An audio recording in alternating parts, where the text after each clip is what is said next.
Desde que Estados Unidos inició con la doctrina Monroe como política exterior, las intervenciones no han parado en el continente y ha sido una constante. De acuerdo a un artículo publicado en la revista Harvard de América Latina, titulado Intervenciones de Estados Unidos, se reseña que en menos de 100 años el número de intervenciones en la región ha llegado a 41, es decir, cada 2 años han invadido al menos a un país del continente latinoamericano, convirtiéndose en la mayor amenaza para la seguridad y la paz regional.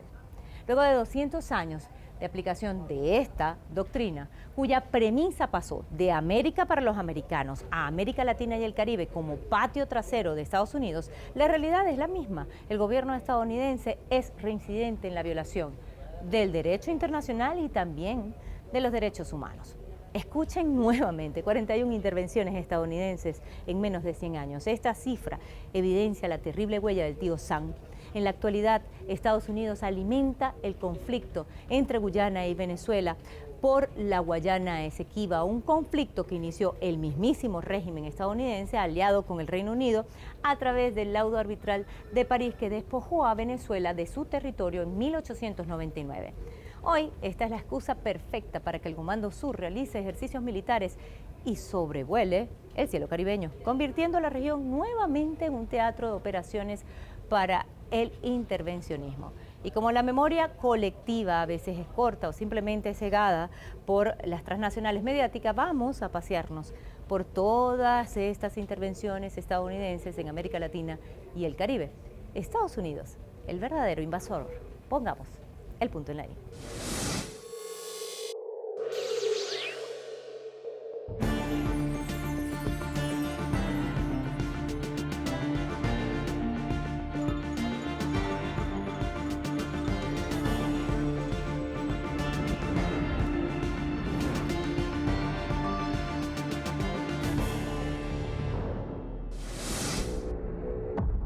Según politólogos, las intervenciones ocurren cuando un Estado interfiere en los asuntos internos o externos de otro, ya sea para coaccionarlo o para que responda a sus intereses.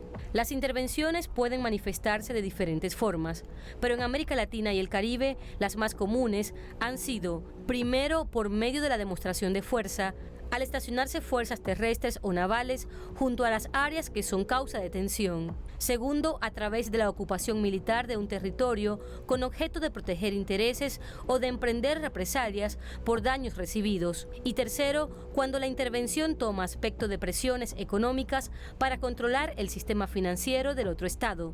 Las intervenciones de los Estados Unidos en el Caribe han afectado la paz de la región desde hace más de 100 años. Todo comenzó cuando Theodore Roosevelt asumió la presidencia de los Estados Unidos y estableció una política exterior agresiva e intervencionista contra sus vecinos de América Latina y el Caribe. Ya para 1903, Roosevelt logró despojarle a Colombia su provincia de Panamá y estableció en el Istmo un gobierno que respondiera a sus intereses. Posteriormente, en 1904, intervino República Dominicana.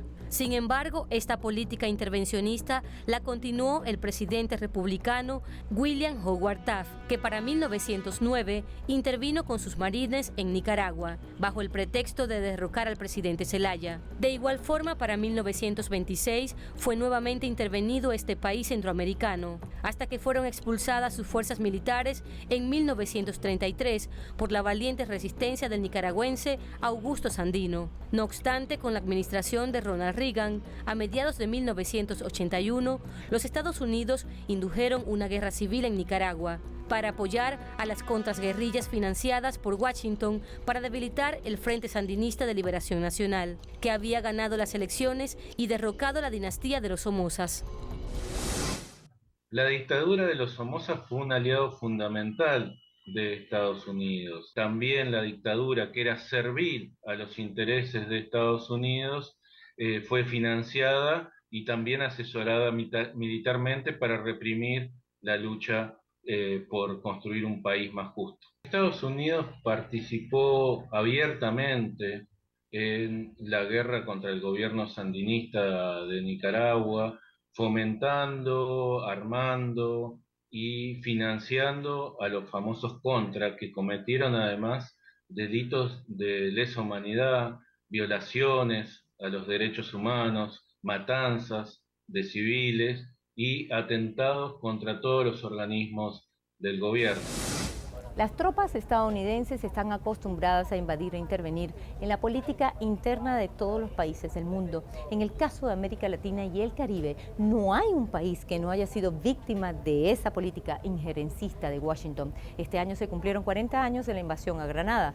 La operación Furia Urgente fue una de las más sangrientas ejecutadas por al menos 7.000 soldados para un país tan pequeño.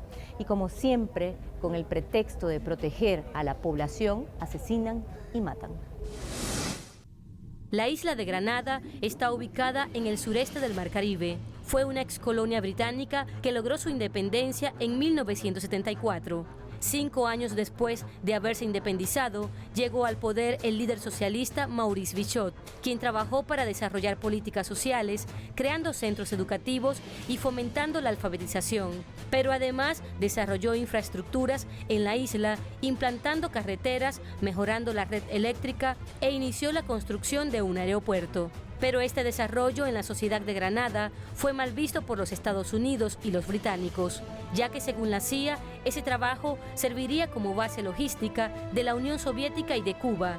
A raíz de esta justificación, en 1983, el gobierno de Ronald Reagan conspiró para derrocar al gobierno de Bichot y ordenó asesinarlo, pero a la vez decidió avalar la intervención militar de la isla por aire, mar y tierra, con 7.000 soldados para así relegar a esa pequeña nación a sus intereses estratégicos, dejando un saldo de más de 100 muertos y 400 heridos. La invasión de Estados Unidos a Granada fue condenada por todos los países o por gran parte de los países de la comunidad internacional. No contó con el apoyo de Naciones Unidas porque violó la soberanía de Granada, porque además se usó una fuerza desmedida y porque la excusa no tenía ningún sentido. Se intentó explicar que Granada, los norteamericanos que vivían en Granada corrían riesgo y que por eso Estados Unidos debió intervenir en esa pequeña isla del Caribe. El gobierno de Estados Unidos se maneja históricamente como una mafia. Y las lógicas de la mafia es: ¿estás conmigo o vas a ver lo que te pasa? La intervención en Granada tuvo ese mensaje hacia otros gobiernos de la región, diciendo, bueno, ven, los países que no se alinean con los intereses de Estados Unidos van a sufrir estas consecuencias. Fue un mensaje mafioso para todos los países de la región. Otro ejemplo de intervención de Estados Unidos en su fase de expansión fue el Canal de Panamá. En el libro del Canal de Panamá en la política estadounidense, el autor Michael Hogan expone que el principal interés de Estados Unidos era convertirse en una potencia naval mundial y el Canal de Panamá lo hizo posible. De ahí el interés estadounidense de mantener el control sobre el país centroamericano. En 1983, el gobierno de Manuel Antonio Noriega se convirtió en un objetivo militar de la Casa Blanca e invadieron al país para derrocar al gobierno en nombre de la democracia y de la libertad. Esta vez participaron en la operación Causa Justa más de 25.000 soldados. El resultado fue el mismo que en Granada: cientos de civiles muertos y la imposición de un gobierno afecto a Estados Unidos.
¿Y cómo dejar de hablar de Haití en esta historia de intervenciones de Estados Unidos? En 1910, los banqueros norteamericanos compraron el Banco Nacional de Haití.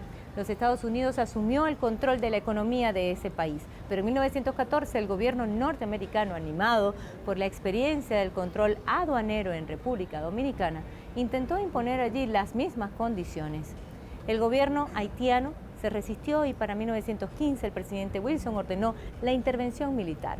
El país ha pasado por la dictadura de los Duvalier, el golpe de Estado en contra de Jean Bertrand Aristide, el primer presidente electo democráticamente, otros intentos de golpe de Estado y el asesinato del presidente Jovenel Moïse. Hoy Haití es un país desolado y controlado por las mafias. Ese es el resultado de la huella estadounidense en el país caribeño.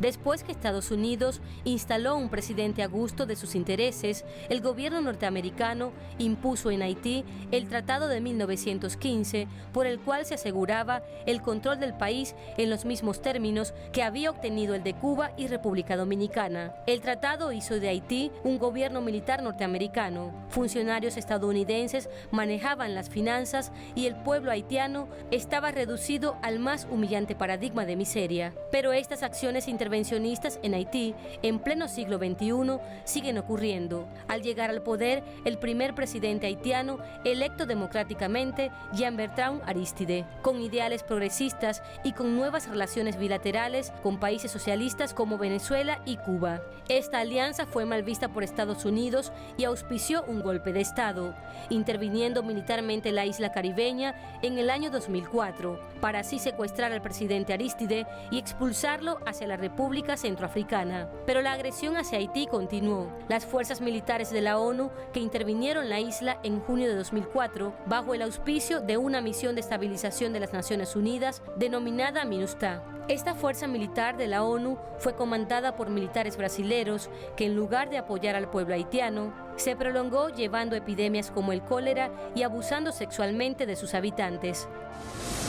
Haití lamentablemente sigue transitando un camino, un derrotero del que no se sabe cómo se va a reconstruir, sobre todo por esta constante intervención de Estados Unidos en su estructura, ni hablar del golpe de Estado contra Aristide en 2004, la instalación siempre de gobiernos que les son funcionales a sus intereses, todo el condicionamiento que ha sentado sobre ese país y además luego la MINUSTAH, la misión de Naciones Unidas para la estabilización de Haití, lo único que trajo fue más dolor al pueblo haitiano, entre otras cosas por las violaciones a los derechos humanos que llevaron adelante esas fuerzas que iban a estabilizar el país y que en realidad cometieron crímenes junto con la policía haitiana, atacando a los movimientos sociales que trataban de organizarse, atacando a los estudiantes en las universidades y además con violaciones de menores. Se ha denunciado centenares de violaciones a niñas de 12 años por parte de los soldados de la MINUSTAH y también por llevar el cólera a Haití, cuyo sistema de salud no está en condiciones de responder a lo que ha sido una epidemia tremenda que está comprobada, llegó a través de los soldados de la MINUSTAH y causó decenas de miles de muertes en Haití. En 1904 la República Dominicana le debía $32 millones a los Estados Unidos. La administración de Roosevelt, bajo amenaza, obligó al país caribeño a que le entregaran sus aduanas, pero también el control de sus ingresos nacionales. De este modo exigió de su hacienda pública el 45% de sus ganancias. Como si fuera poco, en 1915 los Estados Unidos trató de aumentar la cuota de recaudación. Esta acción injerencista fue rechazada por el Congreso y por el presidente Juan Isidro Jiménez, lo que causó malestar en Washington y adivinen cómo concluyó la historia, con más de 2.000 militares en la isla caribeña. En noviembre de 1916, el presidente de Estados Unidos, Woodrow Wilson, ordenó intervenir militarmente la República Dominicana para derrocar violentamente al gobierno de turno y someter al pueblo, imponiendo como gobernador al capitán Knack, quien le garantizaría sus intereses económicos. Esta intervención militar de Estados Unidos estuvo activa hasta 1924. De igual forma, en 1965 fue de nuevo intervenida la República Dominicana por 42.000 marines de Estados Unidos, 4 días después de haber iniciado el levantamiento cívico-militar que pretendía elevar al poder al profesor Juan Bosch, opositor de la dictadura de Rafael Leónidas Trujillo. Pero esta vez los marines de Estados Unidos contaron con el apoyo de la Organización de Estados Americanos, que aprobó legalizar la intervención norteamericana con el nombre de Fuerza Interamericana de Paz. Actualmente hay una amenaza en puerta para el Caribe y Suramérica. Y es que Estados Unidos está metiendo sus narices en la controversia territorial entre Guyana y Venezuela por la Guayana Esequiba, un territorio despojado por el Reino Unido en 1899. Guyana heredó la disputa y tras el hallazgo de petróleo en el 2015 en territorio marítimo pendiente por delimitar, dieron la espalda al diálogo establecido en el Acuerdo de Ginebra de 1966. Ahora Estados Unidos, la ExxonMobil, el Reino Unido, incluyendo la ONU, amenazan la paz de la región. La Guyana Esequiba se encuentra ubicada en el oeste del río Esequibo. Tiene una extensión de 159.542 kilómetros cuadrados. Este territorio actualmente es reclamado por Venezuela y hace parte de las jurisdicciones del Estado Bolívar y del Tamacuro. Es rico en minerales como oro, bauxita, manganeso, uranio, petróleo y gas natural. Las operaciones extranjeras en el Esequibo fueron realizadas por ExxonMobil y lideradas por Rex Tillerson, exdirector de la CIA, que fue sustituido por Mike Pompeo. Todo ocurre en el momento de mayor escalada de Estados Unidos contra Venezuela. Se firma el decreto de Obama, entra la ExxonMobil al juego con las exploraciones petroleras en el territorio en reclamación. Luego, en el año 2018, Guyana da un paso ante la Corte Internacional de Justicia. El secretario general de la ONU le dice a la CID que estudie el caso y la Corte Internacional de Justicia se declara competente. En 2018, además, se reconoce un supuesto gobierno interino que entrega el Esequibo a cambio de apoyo político y financiero. La declaración que la CELAC hizo de América Latina y el Caribe como una zona de paz va en contra de los intereses de Estados Unidos. Estados Unidos siempre buscó la desestabilización de la zona para poder así saquear los recursos naturales, controlar de mejor manera este territorio que considera su patio trasero y poder saquear los recursos naturales de nuestros países. Un ejemplo de eso es cómo a través de Guyana, a través de los gobiernos títeres que hay en la región, en este caso el gobierno títere de Guyana, se intenta saquear los recursos de Venezuela apropiándose de un territorio que no les pertenece para favorecer a quienes controlan realmente el gobierno de Estados Unidos, porque el gobierno de Estados Unidos no es el gobierno del pueblo de Estados Unidos, es el gobierno de las corporaciones como la ExxonMobil, y a través de ese gobierno, la ExxonMobil, y a través del gobierno del títere de Guyana se intenta saquear, en este caso, los recursos naturales de los venezolanos, pero es una lógica que Estados Unidos ha repetido a lo largo de la historia para apropiarse de los recursos naturales de todos los latinoamericanos. Venezuela no es, ni será nunca un país colonialista ni imperialista, ni que busca los recursos, ni tierra que no le corresponde. Venezuela es un país de paz. Presidente, aprovechemos el tiempo para la paz y para la diplomacia. El presidente Lula da Silva de Brasil dijo: no queremos una guerra en América del Sur ni otros conflictos, ya hay suficientes en el mundo. Y es que Guyana, financiada por la ExxonMobil, quiere resolver la controversia territorial con Venezuela en la Corte Internacional de Justicia, una jurisdicción que Venezuela no reconoce, al igual que otros 119 países del mundo, entre ellos, paradójicamente, adivinen, Estados Unidos. El gobierno de Venezuela denuncia la grave violación del derecho internacional por parte de Guyana al otorgar licencias en un territorio marítimo pendiente por delimitar a empresas para que allí exploten, y alerta que está utilizando Guyana la Corte para esconder su comportamiento ilícito e irregular. Venezuela apuesta al diálogo del Acuerdo de Ginebra de 1966 que no caduce. Mientras tanto, el tablero geopolítico se mueve y Estados Unidos, con su geopolítica de agresión y de intervencionismo, está acechando.